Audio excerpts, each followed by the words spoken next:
Welcome to the Speak Your Piece podcast. My name is Ian McNaughton, Big E. Thank you very much for joining me. We got a good show coming up. We're recording this later in the afternoon, right as the NFL trade deadline has hit, which is 4 o'clock Eastern, 1 o'clock Pacific, because I wanted to talk about that. I wanted to give my thoughts on a few trades, and there might be some coming after the deadline. It's kind of like NHL style or NBA style, where trades break 5 minutes after the deadline.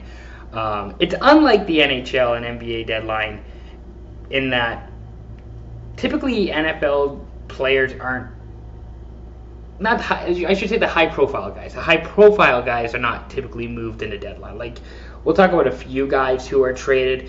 I wouldn't consider them. There's maybe one or two guys that are maybe high profile, but like I'm pretty sure in years past, Carson Palmer got traded at the deadline. Randy Moss, I think, did one year. And that's rare. You don't usually see that. It doesn't usually happen. It's typically you're adding some spice, I guess is what I would say. You're throwing in a little salt, a little pepper, a little Cajun, a little lemon pepper to, add to whatever you're making.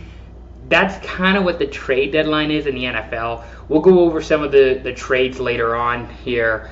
I'll give my thoughts on who I think won the deal. All the trades today in the NFL kind of make sense, if that makes sense. They're all reasonable, except for maybe one. But for the most part, it's a team acquiring X player that they feel is an improvement, and the team trading that player just needs to recoup a draft pick or an asset or something to, get another 6-rounder in the NFL draft or whatever. So let's start here. Maybe something will come up after the deadline has passed. That would be nice, just so I can react to something. But we'll start with the most recent trade that happened today, the one that just kind of got in right before the buzzer. Tre'Davious White, LA Rams cornerback, he got sent to Baltimore. Him and a 2027 7th rounder for a 2026 6th rounder. White has not really done well with the Rams. He's a 2-time Pro Bowler. He's been dealing with injuries. He really hasn't been the same guy since he went to LA. The Rams wanted to use him as a replacement for Jalen Ramsey, and that just hasn't happened. It just hasn't worked out for one reason or another. So the thought is the Rams can trade him to Baltimore. The Ravens have the 32nd best pass defense in the NFL, which you're correct, that is last in the NFL. So anything really to help Baltimore and the Ravens at this point. They acquire a guy who was a first-round pick in 2017. He was an All-Pro in 2019. So there is potential with him. I don't know what the injury situation is. I don't know how healthy he is, but Baltimore at least felt like it was worth it to take a risk by giving the Rams a 6th-round pick in 2026. So I like the deal for both teams. It didn't really work out with the Rams. The Ravens need somebody, and they at least get a guy who we have seen glimpses of success from in the past. So there's hope. There's hope that it can work out and it can pan out with Tre'Davious White going to Baltimore.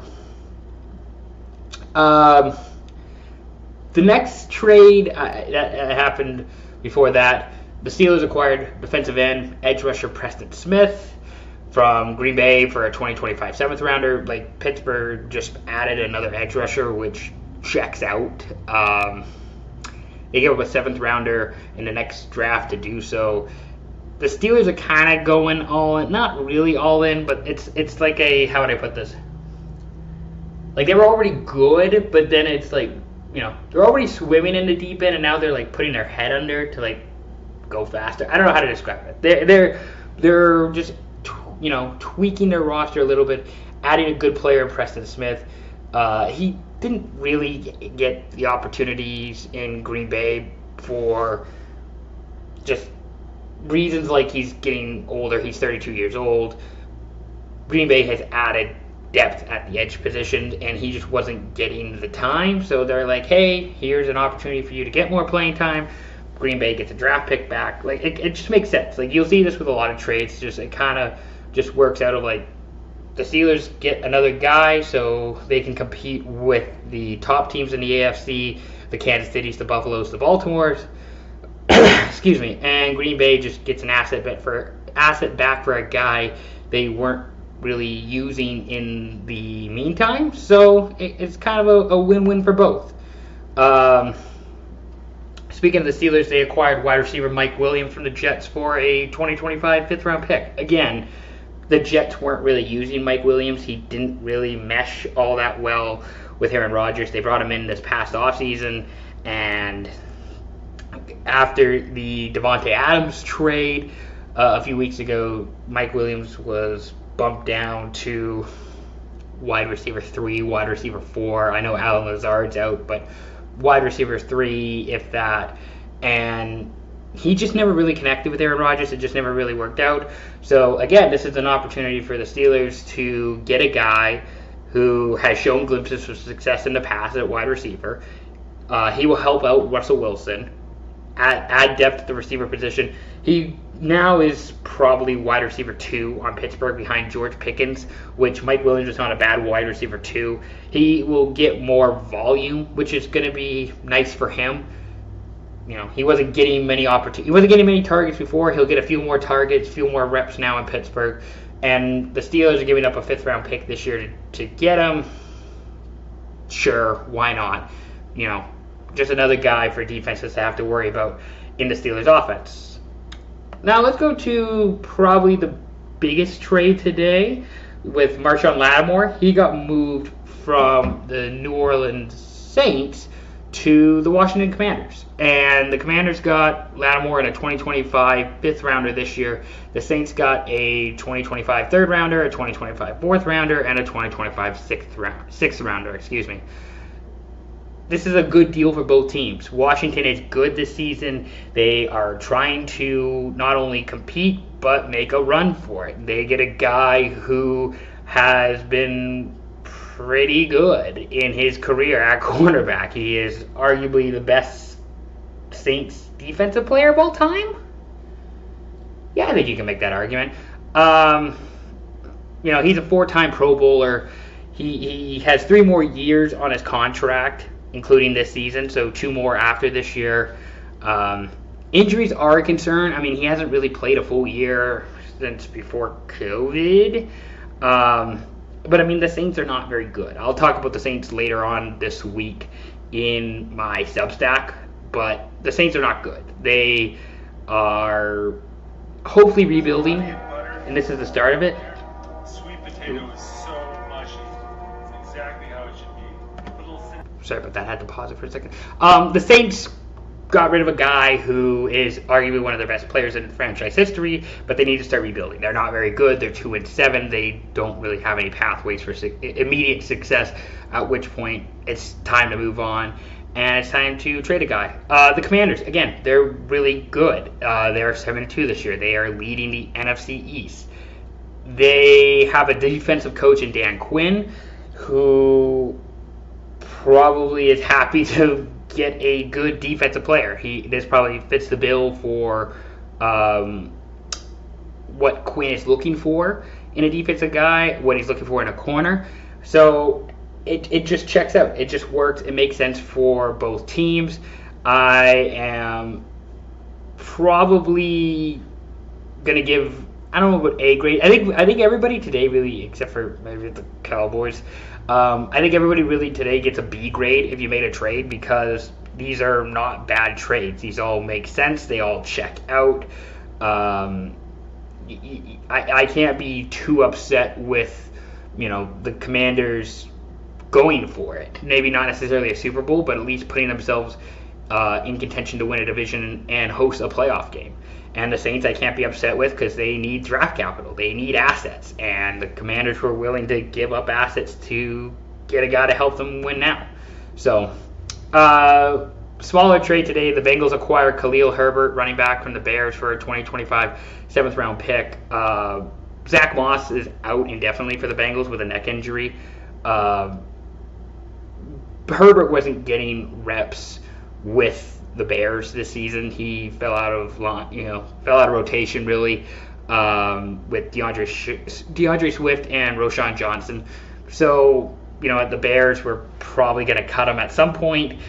They get a 7th rounder instead. The Bengals get a guy that they can use right away. Like Herbert this year has just 8 rushing attempts. I don't know if you want to say fresh, if that's the right word to use, but he's probably got more in the tank than other guys, and this is probably a better bet since he has NFL reps. You're not calling up some guy off the practice squad. You're not calling some guy off the couch. You're getting a guy who's been in an NFL room all season. He's been getting NFL practices, so he should be, you would think, game ready if they decide to use him on Sunday, which I'm sure they will. Detroit Lions acquire defensive end Zadarius Smith from the Cleveland Browns. The Lions also get a 2026 6th round pick, and the Browns get a 2025 5th round and a 2026 6th. So basically they swapped 6th round picks, not this upcoming draft, but the draft after, and then Zadarius Smith gets to go to Detroit for a 2025 5th round pick. This was a good trade for both teams. The Lions needed pass rush help after losing Aiden Hutchinson earlier this year. The Browns, again, like the Saints, I'll talk about them later on in my Substack this week. The Browns are not good. The Browns haven't been good. They get to add an extra 5th round pick for a guy that is fine. He's useful. It's better to have the asset than the guy on the team. He's not the reason probably why they're 2-7, but they're not going to get any better really than 4 or 5 wins this year. So just get the asset. We're writing off the season. We can focus on next year. We don't have to make it a big deal. We don't have to make it a problem. And honestly, this is a B grade for both teams. The Browns get an asset. The Lions get a guy who can help them win right now because the Lions are trying to win right now. So it makes a lot of sense for both teams. Finally, the Cowboys acquired wide receiver Jonathan Mingo, along with a 2027 7th round or 2025 7th round pick from the Carolina Panthers for a 4th round pick this year. The Cowboys are not good. They are 3-5 this year. They are very stinky. They put Dak Prescott on IR, I believe, because Dak is injured with a hamstring. So I think he's going to be out for a few weeks. Yeah, like I don't get this with the Cowboys. Mingo was a 2nd round pick, not this year but the year before, and he's only got 12 catches this year. So, albeit he's been in a rough situation with the Panthers, I just don't think that the Cowboys, especially with Dak being out, are the team that's going to fix him or the team that's going to, let him loose. Like, this coaching staff is going to be gone after this season. Their franchise quarterback's going to be out for a few weeks. And to give up a 4th round pick for a guy who maybe is going to be something, it is just bad asset management in my eyes. Like that, I would give that a C-. The Panthers get a 4th round pick for a guy who just hasn't really stepped up, and that might be his fault. That might be the organization. It's not good. It's not great with Carolina, so they can, keep the rebuild going. They weren't going to be anything this year. They haven't shown anything this year, so they can keep the rebuild going and, give, I don't even know who's the GM in Carolina, but they give the GM another 4th round pick to work with and, figure it out, have another crack at it. It's another lottery ticket. We'll see. There is one trade for sure that came in before the deadline, and that was the Texans sending defensive tackle Khalil Davis to the 49ers. Davis has 1 sack and 9 tackles in 9 games with the Texans this season. It makes sense for San Fran. You can never have enough pass rushing defensive line help, so this makes a lot of sense for San Francisco. Again, not a high profile move.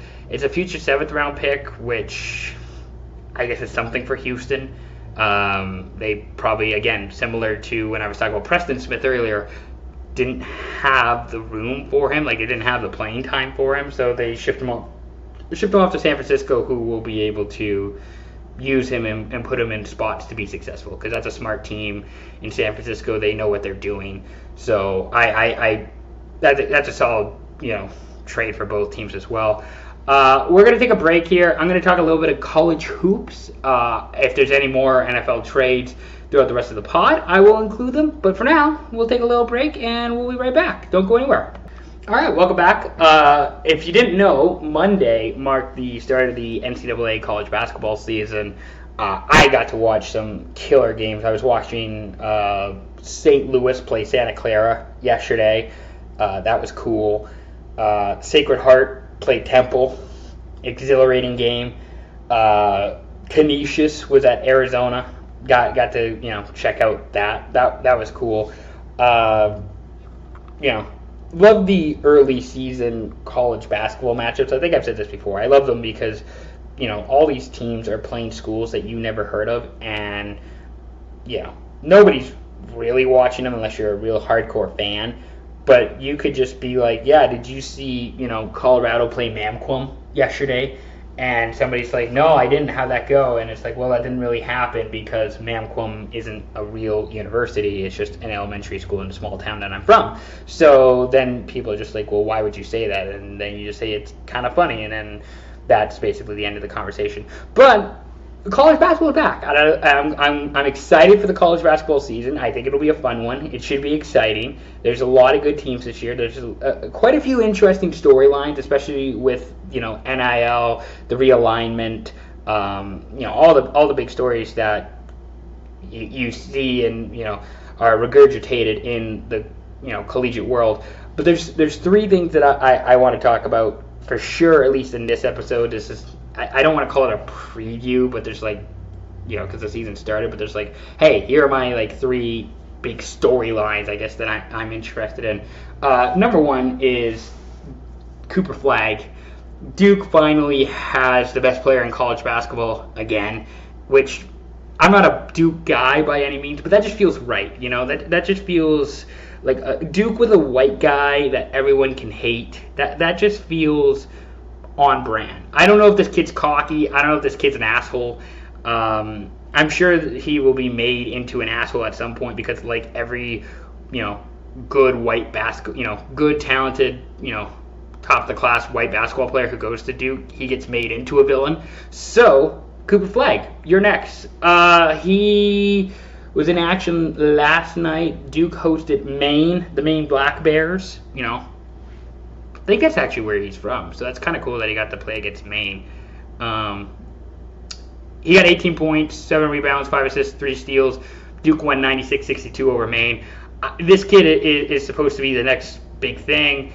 5-star recruit. He was the U.S. Basketball Male Athlete of the Year in 2022, the National High School Player of the Year last year, McDonald's All-American, Jordan Brand Classic, Nike Hoop Summit, Gatorade National Men's Athlete of the Year. He's 6'9", 205 pounds. This shooting guard, small forward, so he'll play the 2-3 position perfectly. This kid is supposed to be the next big thing. I am stoked to watch him. I am glad that we finally have, again, the top college basketball player going to Duke, because I'm somebody who actually, I root for greatness probably more than a lot of people, but at some point, this kid's going to be, villainized, and he's going to be a one and done, sure, but I'm just waiting for, people to talk about Cooper Flagg's mom like he's Christian Laettner, or he'll get the JJ Redick hate. That's what everybody's looking for. That's what everybody wants. God forbid a 17-year-old kid just goes and plays college basketball at his favorite school. No, he's getting made into a villain. But there's storylines. I don't know. There's storylines. I like the drama. I like the conflict of it. I like the the heel aspect of Cooper Flagg if he decides to be like that. Very excited for that. Second storyline I am curious in is if Gonzaga can finally do it. If this is the year for the Gonzaga Bulldogs to go and win a national championship. They beat Baylor was it in Las Vegas? No, it was in Spokane. 12,000 people at Spokane Arena went to see Gonzaga, who are number 6 in the country right now, play Baylor, who is number 8 in the country right now.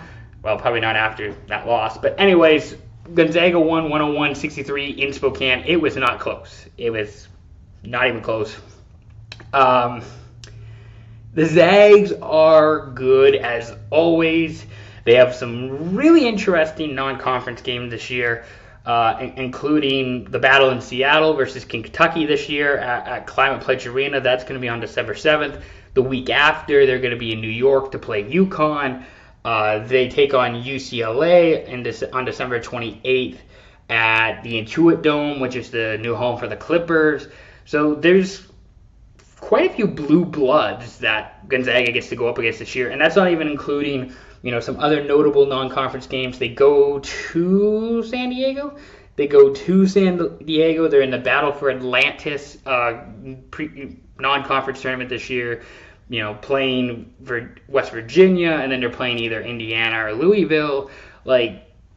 Quite a number of big games for Gonzaga this year. Then they get to go into their West Coast Conference regular season, where that's where Washington State's playing basketball this year. Same with Oregon State after they left the Pac-12. So that's going to be really exciting to watch, to see how Gonzaga matches up with those teams. They're a little bit better competition possibly than just Pepperdine or San Francisco or Portland. It should be very interesting to see. I am a big believer in Gonzaga this year. I am excited to see them take off. Their big recruit this year is Ismaila Dieng. He is a 7-foot center. He's from Senegal. He was playing at Real Madrid last year. He committed back in June. I am curious to see how well he does. They did lose quite a few guys in the transfer portal. Two guys in transfer portal. Colby Brooks, he transferred to San Diego. Pavli Stosic, he transferred to Utah State. But they did bring in Khalif Battle. He's a graduate from Arkansas. They brought in Braden Smith, who is a junior from Colgate. He's from Seattle. That's his hometown. And they brought in Michael Ajayi. He's a senior. He went from the Pepperdine. He's from Kent, Washington. So this team should be exciting. I think this team, and Mark Few, he's coaching. This is his 26th season. I am excited to see how well this team does. I think they can do it this year. I think they can finally pull it off. But, it's Gonzaga. They're always going to be a storyline with Mark Few coaching. I am very excited to see them play. And again, they always have, there's always motivation. You like to think, especially after losing the year before. They lost to Purdue in the Sweet 16. It's their 9th consecutive Sweet 16, and they're still trying to get over that hurdle. One day they will, and maybe this is the year they do it, and I hope they do. Finally, other players outside of Cooper Flagg who I am interested in, I am excited to watch this year. This is both in men's and women's college basketball this year. Paige Bueckers, this is her final season with UConn. I am curious because I believe this is her 5th year. She's a graduate senior, I believe, at UConn. She's going to be the face of women's college basketball this year. She's going to, I don't know if you want to say take the torch from Caitlin Clark, but because she's already established in her own right, so it's not necessarily passing the baton. Paige Bueckers is already well established.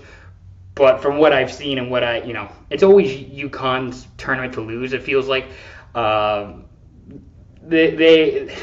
UConn's women's basketball is one of the greatest organizations in sports. They're one of the most competitive, and Paige Bueckers is going to be leading that this year, so she should get a lot of airtime. She'll get a lot of attention. She's going to be really, exciting to watch. Not that she hasn't been in the past, but now at least they're, with how great women's college basketball has been the last few years with Caitlin Clark, Angel Reese, Cameron Brink. I am excited to see how it is now with Paige Bueckers. And the other person who I've seen her name thrown around quite a bit as someone to pay attention to is Juju Watkins. That's right. Kind of like Juju Smith-Schuster.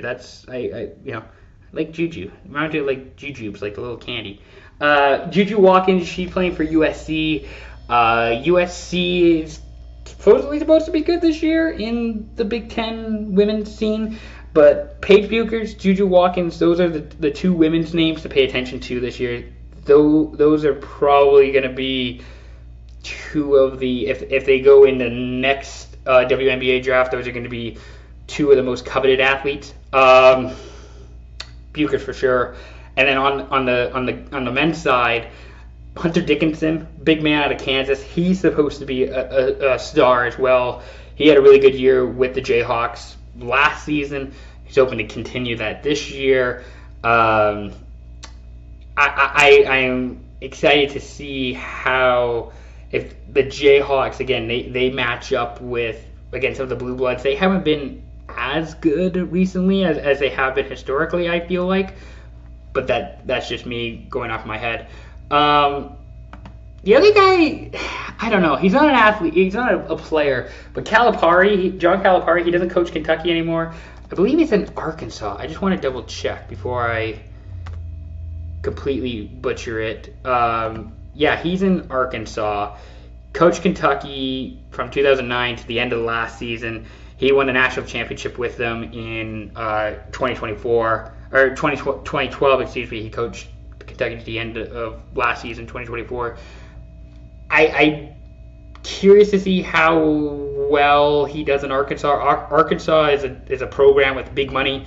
One of their big funders is it Bud Walton? He's the guy who runs Walmart or something. That's their connection. So basically Calipari got a 5-year deal worth $7 million a season. That includes a signing bonus of $1 million, annual $500,000 retention bonuses, and incentives based on the Razorbacks NCAA tournament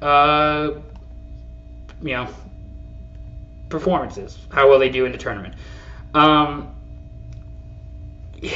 Calipari hasn't made an Elite 8 since 2018-19. He hasn't made a Sweet 16 since then.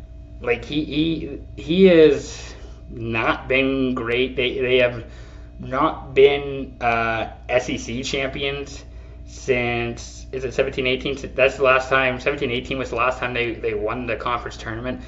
I'm curious to see how well he does in Arkansas. I don't know that Arkansas is going to be that great. I think they're historically a top 25 team, but they are playing behind the likes of Kentucky. Now with the additions of Texas and Oklahoma into the SEC, Alabama also has a good basketball team. I'm curious to see how Arkansas fits in, how Arkansas competes. I am interested to see. That is kind of what I'm saying, is that I'm not saying that they're going to be bad. I'm not saying they're going to be lights out. I'm just curious to see how it all goes. They're ranked number 16 right now. They have not played yet. Their first game is, pulling it up here. First game is Wednesday against Lipscomb. And then they play Baylor on November 9th. They should have a talented roster. They got one 5-star recruit, a couple 4-stars. They got the number 1 ranked transfer class in the nation this past year. So there should be the talented guys on Arkansas. I'm just curious to see how well it all meshes together. If there's any personnel conflicts, coaching conflicts. Arkansas is a fascinating story to me. They're a fascinating watch. So I guess they would be a fourth intrigue storyline. Calipari was a guy I was interested in, but maybe it's just Arkansas as a whole. But yeah, that's kind of my college football preview. So don't go anywhere. We'll be right back. We'll have one more final segment, and then I'll sign off. So don't go anywhere, because we will be back shortly. All right, welcome back. Good sports watching tonight, if you're into that. I understand it's Tuesday and there's an election in the States, and if you're probably watching that. Like, I will be, just not fearing, but just concerned. I'm probably watching that. But today's a Champions League day as well, by the way, and I do appreciate the expanded Champions League because it gives opportunities for sickos like me to watch more soccer and care about teams that I otherwise wouldn't, like Celtic and Leipzig playing today, Bologna and Monaco playing today, Bratislava and Zagreb. That's cool. I do appreciate that. So I know all these people who are critical of, say, the expanded Champions League or the expanded FIFA World Cup. Now that's great because you have more games, and more games rocks. Never be upset with more games. More games is never bad, unless you're an NFL player and they're trying to give you to play like a 25-game season. That's not great. I will admit that's not great. But in a tournament like this, I'm cool. I am happy with it. NHL, good NHL games tonight too. Bruins Leafs, which I don't understand. Somebody smarter needs to tell me why we're like scheduling Bruins Leafs on a Tuesday, or why Flames Oilers Battle of Alberta is on a Sunday. That should be Hockey Night in Canada stuff, I feel like. I understand the schedule doesn't always allow for that, and it's harder to schedule games than that. But like, why are the Leafs playing the Bruins on the Tuesday? That doesn't make sense. Flames Canadiens in a rematch of the 1989 Stanley Cup Finals. That should be a fun one. Utah Jets is kind of an interesting one. I don't know that Utah is all that great. I think they're still like in the hunt for a playoff spot right now, but like their defense is taking some massive drop-offs, so that's a bit concerning. I don't know if the Jets are also legit. Their power play percentage is like 40% or something. So like I don't know that Winnipeg is as legit as we think. They'll probably make the playoffs because they have a great goalie and enough scoring. So like that'll probably work, but I don't know if they're destined to go for a run. Also tonight's the return of some action football. Hell yeah, who doesn't love midweek action? Tuesday, it's Bowling Green at Central Michigan, and then Miami, Ohio at Ball State. Ball State is an awesome name, by the way. That kicks ass. Very excited for the action. That's good. That's gonna be great. I might have to tune in for some of that. Otherwise, big college basketball matchups like Idaho State and Arizona State, huge. UC Davis and Washington, big time. There's a lot of stuff for degenerates like me. I don't know that I think UC Davis and Washington is on the Big Ten network, so I probably won't be watching. But like for an election night, this is a good sports night. So, I'm probably going to tune into some sports. I might probably also just have the election on in the background, just in case something goes awry. I don't know. Anything can happen. It's an election. But yeah, that's basically what I got for this week for this episode for the pod. We're gonna pod again Friday. November 8th is Friday. I can't wait for that. We got a good show coming up on Friday. So thank you very much for all your support. Appreciate it. Please go check out us on Spotify, Apple Podcasts. Subscribe to the YouTube channel. Like our YouTube videos. Any support is greatly appreciated. Can't thank you guys enough for all your patience.